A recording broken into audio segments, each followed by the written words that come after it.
There are moments in life when the silence around you becomes deafening. It's not the kind of silence that soothes, but the kind that roars louder than any voice, drowning everything out except your own racing thoughts. You sit there motionless, while the room itself remains still, but inside your skull, your mind is sprinting like it's trying to outrun something it can never quite escape. You replay conversations from last week. You revisit regrets from last year. You project fantasies about tomorrow and invent fears about things that haven't even happened. It doesn't matter where you are, the grocery store, your room, or even among friends. Your mind has built an entire world inside your head and locked you inside it. And if you've ever felt like that, know this, you are not alone. Friedrich Nietzsche once wrote, "Thoughts are the shadows of our feelings, always darker, emptier, and simpler." But here's the haunting twist. What happens when you begin to mistake the shadow for the real thing? When the echo becomes louder than the voice? When overthinking turns into your default response to every pause, every uncertainty, and every quiet ache? This isn't just a random bad habit. This is a survival mechanism, built piece by piece through years of living in a world that at times felt unsafe. And this, right now, this moment, is for the people who have lived too long in their heads because the outside world felt like a battlefield.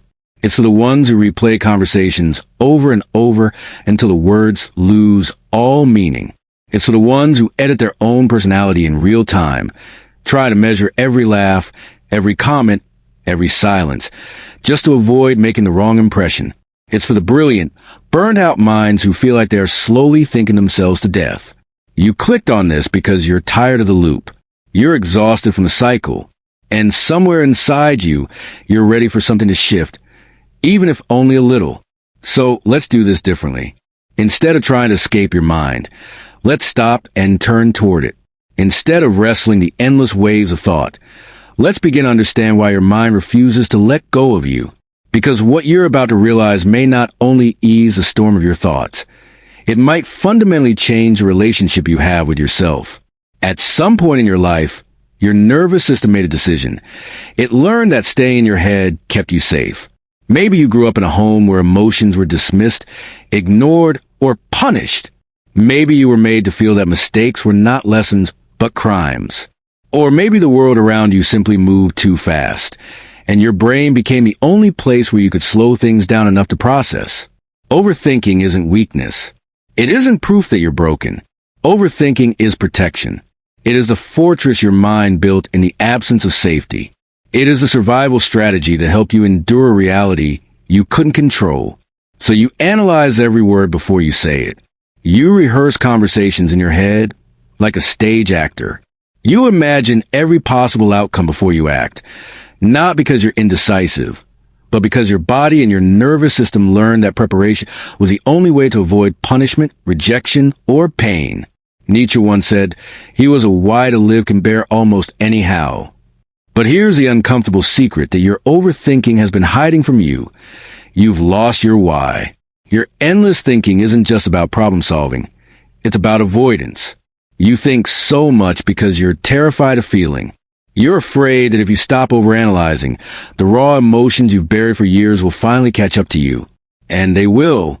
But listen carefully. Those feelings are not here to destroy you. They are here to free you. There's a hidden pattern to your overthinking, and if you trace it back, you'll notice something strange. Most of your mental loops are not really about the present moment. They are about protection. They are your brain's attempt to control what it cannot, in order to avoid what it fears. Think about it. You don't replay that conversation because it was profound. You replay it because you're terrified it might have meant something bad. You don't agonize over a decision because it's truly complex. You analyze it because you're scared of making the wrong choice and carrying the blame. You don't hesitate because you're weak. You hesitate because your nervous system still remembers what it felt like to be punished for acting without caution. Overthinking is the echo of a past you haven't fully made peace with. But it doesn't stop there. Your thoughts aren't just trying to protect you from the past. They're trying to control the future. It's as if your brain has become a restless time traveler, scanning every possible scenario, every possible threat, every possible betrayal, trying to prevent hurt before it happens. And here's the tragic paradox. The more you try to control the future, the more anxiety you invite into the present. You start anticipating rejection before it even arrives. You begin assuming failure before you've even tried. You start doubting joy the second you feel it, as if happiness itself is suspicious, as if it's just a trap before the inevitable pain. Nietzsche warned us about this trap when he said, "There's more wisdom in your body than in your deepest philosophy." But the overthinker does not live in their body. They live in their theories. They live in loops of analysis. They believe that safety can only be found in certainty, that if they can think long and hard enough, if they can cover every angle, they'll finally arrive at peace. But peace is not waiting for you at the end of a mental maze. Peace lives in the courage to stop running in circles. Think about the people who seem to think less and live more. It's not because they're ignorant or careless. It's because they've accepted one terrifying truth. You cannot think your way out of fear. You cannot analyze love into safety. You cannot over-prepare your way into worthiness. You cannot find certainty in a world that was never meant to offer it. And yet you keep trying. Why? Because trying gives you the illusion of control. And for the overthinker, control feels like survival. But here's the problem. When control becomes your coping mechanism, spontaneity becomes your enemy. You stop laughing without checking if it's appropriate. You stop speaking your truth unless it's polished and perfectly worded. You stop making decisions unless you've rehearsed every possible outcome. And little by little, without even realizing it, you stop living. You become a prisoner, not of your limitations, but of your brilliance. You are trapped not by your lack of intelligence, but by your refusal to risk being wrong. Nietzsche would have called this the death of the will to power, that inner drive to expand, to risk, to become, to actualize your potential through raw experience. Overthinking suffocates this drive. It replaces momentum with loops. It replaces becoming with rehearsing. But you were never meant to rehearse your life. You were meant to live it. You were meant to feel it, even when it hurts. Here's something you must know. Your mind isn't a villain. It's not your enemy. It's the child that was never taught how to trust. It learned too early that the world was inconsistent, that people could change without warning, that safety was never guaranteed. So it built a strategy. It built overthinking. Not because it wanted to punish you, but because it wanted to keep you safe. But you are older now. You have tools you didn't have back then. You have awareness. You have choice. And maybe, just maybe, you're finally ready to offer your mind something it has never received before. Compassion. Not judgment. Not shame. Not harshness. But understanding. The same way you would comfort a friend caught in fear. You can learn to speak gently to yourself. Because not every thought requires an answer. Not every feeling requires a plan. Sometimes the most intelligent thing you can do is simply pause. Nietzsche once said, "To live is to suffer. To survive is to find some meaning in the suffering." Your overthinking may not disappear overnight, but you can begin finding meaning in it. You can trace your fears back to their roots. You can challenge the lies that tell you your worth must be earned through perfection. You can begin breaking the loop not by fighting it, but by noticing it. Awareness is not the end. Awareness is the beginning of living from your truth instead of your fear, the beginning of feeling your way forward instead of thinking your way in circles, the beginning of reclaiming the version of you that existed before fear hijacked your mind. So here's a question to sit with. If overthinking has become your shield, what wound has it been trying to protect? And what if, just for a moment, you didn't need protection at all? What if you were safe right now to simply exist? There's something strange about overthinking that most people never notice. It doesn't arrive with a scream. It slips in with a whisper. It doesn't always with a massive anxiety. Sometimes it disguises itself as productivity, as discipline, as logic, as if it were a strength. But underneath the polished disguise, there's always the same undercurrent. A quiet, relentless panic. A fear that if you don't think it through again and again, something will go terribly wrong. And here's the irony. Overthinkers are often the most intelligent people in the room. Not because they always have the answers, but because they've trained themselves never to stop asking the questions. Nietzsche might call this a curse of the hyper-aware. The ability to see too much, to feel too deeply, to carry the weight of consequences long before they've ever arrived. But awareness without boundaries becomes torment. The same mind that could have been your gift becomes your cage. And this is where so many brilliant people get stuck. They confuse their sharpness of mind with wisdom. But wisdom is not simply seeing all the possibilities. Wisdom is knowing when to stop. Let's look closer at the mental loop you may have fallen into. It often begins innocently. You're presented with a choice. At first, you feel an instinct, a subtle pull toward what feels right. But instead of trusting that instinct, you pause. You hesitate. Then you start reviewing every possible outcome. You imagine what others will think. You consider who might be disappointed. You compare this choice to every mistake you've ever made before. Suddenly, you're not thinking to decide. You're thinking to delay. You convince yourself that one more round of reflection might bring peace. But it never does. Because your mind isn't searching for clarity. It's searching for certainty. And certainty, no matter how hard you chase it, is an illusion.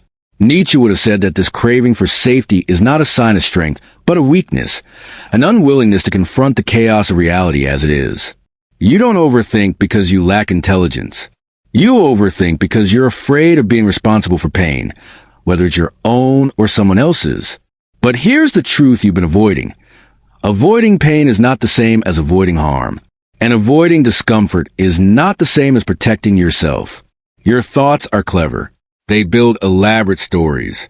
They predict betrayal before it ever comes. They rehearse rejection before it's spoken. They replay shame like a film on repeat. But thoughts are not facts. And when you confuse the two, you end up living in a reality that doesn't even exist.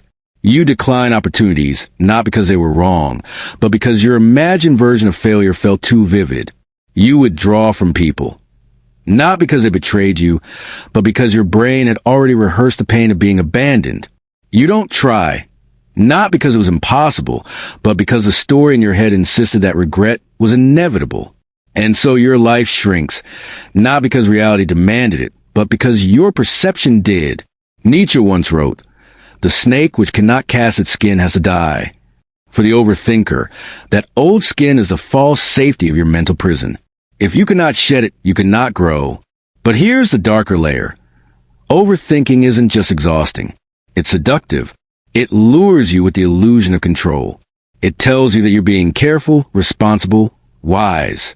It convinces you that you're doing something about your problems. But here's the cruel trick. Sometimes thinking becomes a substitute for doing. You journal endlessly, but never take the action you wrote about. You research obsessively, but never begin. You reflect daily, but never allow yourself to heal. Slowly, you begin to believe that the act of thinking itself is equal to the act of changing. But it's not. You cannot think your way into becoming. You cannot theorize yourself into transformation. You have to risk the mess of movement. You have to embrace the vulnerability of imperfect action. You have to step into the unknown of the present moment. Overthinking keeps you pressed against the glass of life, watching, analyzing, preparing. But real growth only begins when you are willing to shatter that glass and step fully into the experience. There's another reason why overthinkers often struggle with self-worth. When your thoughts are constantly dissecting everything, including yourself, your mind begins convincing you that nothing you do is ever enough. You replay what you said, then obsess over how you said it, then analyze how it might have been received, then imagine what others might think of you now. And in that endless loop, your own sense of identity blurs. You stop simply being yourself. Instead, you start performing yourself. Try and get everything just right so that no one will reject you, judge you, or misunderstand you. But what if the goal was never to be perfect? What if the real goal was simply be real? Nietzsche once wrote, "Become who you are, not who others need you to be, not who they approve of, not who they like, but who you are." And you cannot become that person if you keep outsourcing your identity to the expectations of everyone else. Overthinking at its core is often just people-pleasing in disguise. You're trying to think your way into being lovable. But love doesn't come from performance. It comes from presence. Let's talk about emotions. Many overthinkers didn't grow up in emotionally safe environments. You may have been punished for showing anger. You may have been shamed for crying. You may have been told to get over it when you were hurting. And so your brain learned an early lesson. Emotions are dangerous. And what does the brain do with danger? It tries to control it. That's why you analyze your sadness. That's why you justify your anger. That's why you suppress your longing. Deep down, you don't trust your feelings. So you retreat to your intellect because it feels safer to dissect them than to feel them. But the body always keeps score. And what you refuse to feel, you will end up thinking about forever. Overthinking is often just emotional avoidance. You're afraid to feel the full weight of the truth, so you intellectualize it. But emotions are not problems to solve. They are messages to hear. Until you allow them, truly allow them, your thoughts will keep spinning endlessly, trying to decode what your heart already knows. Nietzsche said, "One must still have chaos in oneself to be able to give birth to a dancing star." What if your chaos isn't your enemy? What if your overthinking isn't proof of your brokenness, but proof of a misplaced gift? A powerful tool turned inward without direction. You weren't meant to silence your mind. You were meant to direct it. To use your depth not for self-sabotage, but for self-discovery. To use your curiosity not for paranoia, but for presence. To use your intellect not for escape, but for expansion. Imagine this shift. Every overanalyzed thought becomes a doorway. Every loop becomes a clue. Every fear becomes a mirror. Instead of spiraling, you start tracking. Instead of doubting, you start discerning. Instead of controlling, you start trusting. That is not just healing. That is power. So take a breath right now. Let this sink in. You are not broken. You are not doomed. You are not trapped. You are awakening. You are beginning to notice the patterns that once ruled you. You are starting to see the tricks your mind plays. You are realizing that just because a thought shows up doesn't mean you have to follow it. And that tiny gap between the thought and your reaction, that's freedom. That's the doorway. The more you practice noticing it, the more you begin to unhook yourself from the story. And in that space, you begin to return to what Nietzsche ultimately believed, that life is not about answers, but about experience. Not analysis, but expression. Not performance, but presence. So here's your invitation. The next time you catch yourself spiraling, don't panic. Don't shame yourself. Don't fight it. Instead, pause and ask, what am I trying to avoid right now? What truth am I afraid to feel? What would happen if I let this thought pass without obeying it? You might be surprised at how quickly the storm calms when you stop feeding it. And in that calm, something beautiful emerges. Your intuition returns. Your body softens. Your spirit breathes. You're no longer lost inside the maze. You're standing outside of it, watching it, aware of it. And from that new vantage point, you can finally choose a different path. Now, take this in. If you've made it this far, it means something inside you is ready to let go. Not of your intelligence, not of your depth, not of your brilliance. What you're ready to release is the suffering that comes from believing that every thought that enters your mind deserves your attention. You're allowed to pause. You are allowed to not have all the answers. You are allowed to simply exist here, fully, freely, and perfectly. Because life is not a riddle to be solved. Life is a reality to be felt. The very fact that you stayed with these words this long says something powerful about you. It means you're not just someone who overthinks. You're someone who notices. Someone who cares. Someone brave enough to sit with discomfort instead of numbing it away. And that is rare. Because the truth is, most people don't even recognize when they're stuck in a loop. They call it being cautious. They call it being smart. They call it being prepared. But underneath, they're terrified of making the wrong move, so they never move at all. But you chose to listen, to reflect, to stay present with these words. That's not weakness. That is strength in its rawest form. Nietzsche once said, the most common form of despair is not being who you are. And if you look closely, you'll see that overthinking at its core is the fear of becoming. The fear of becoming misunderstood, becoming vulnerable, becoming real. But you were not born to live safely inside the walls of your own head. You were born to feel, to act, to risk, to become. Let this be your reminder. Every thought is only a suggestion, not a command. Every emotion is only a signal, not a sentence. And every moment you pause long enough to choose awareness instead of autopilot, you are reclaiming your mind. You don't need to silence your thoughts. You simply need to stop believing all of them, because underneath the noise, there is clarity. Underneath the fear, there is truth. And underneath it all, there is you. So the next time your mind starts racing, take a breath. Ask yourself, is this thought truth or just habit? Is this caution or is it fear in disguise? Is this thought helping me grow or is it keeping me small? The answers are already within you. You've simply forgotten how to trust yourself. But trust is not something you find by thinking harder. Trust is built in the showing up again and again, even when it's messy, even when it's unclear, even when it's unfinished. Especially then, because that is what it means to live. To exist not in the safety of certainty, but in the risk of becoming. So as this reflection comes to a close, something else quietly begins. Not perfection, not certainty, but something better. A quiet revolution inside your mind.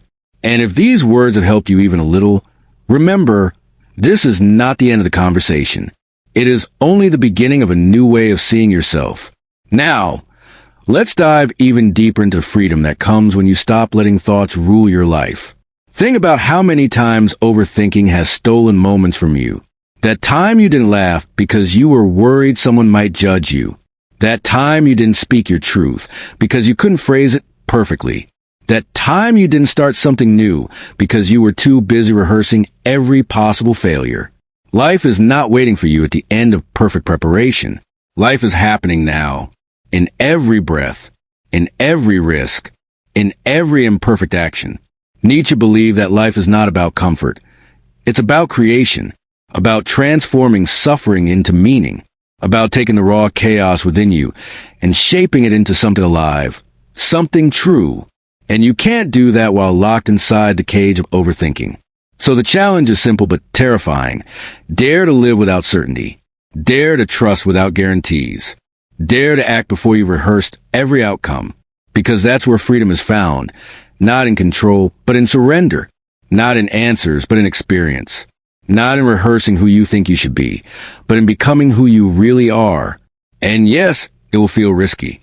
Yes, it will feel vulnerable. Yes, you will sometimes stumble, but stumbling is not failure. Stumbling is movement, and movement is life.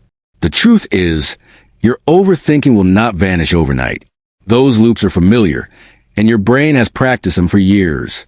But what you can do is begin to shift your relationship with them. To see them not as commands, but as noise.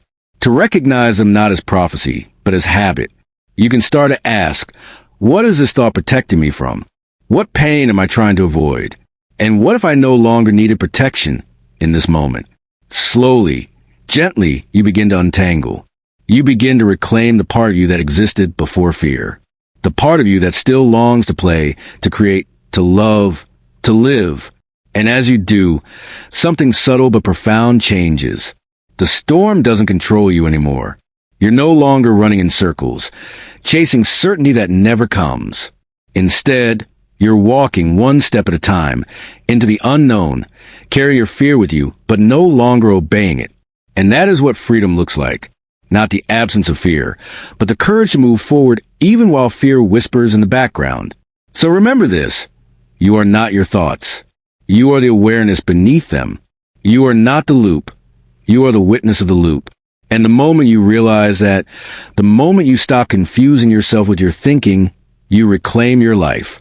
Nietzsche believed that despair is not born from suffering itself, but from forgetting who we are within that suffering.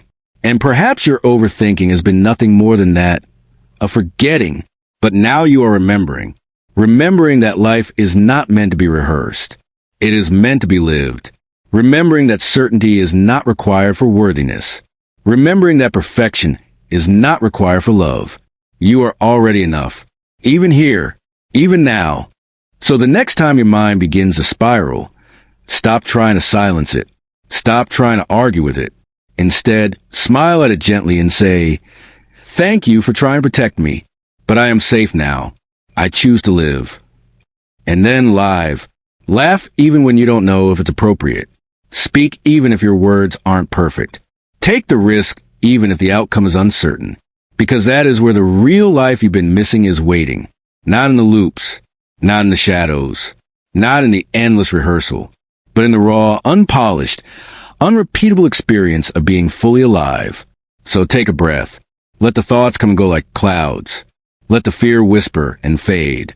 And underneath it all, notice what's been there the whole time. The steady presence of you. You are not broken. You are not lost. You are not trapped. You are becoming. And that is enough.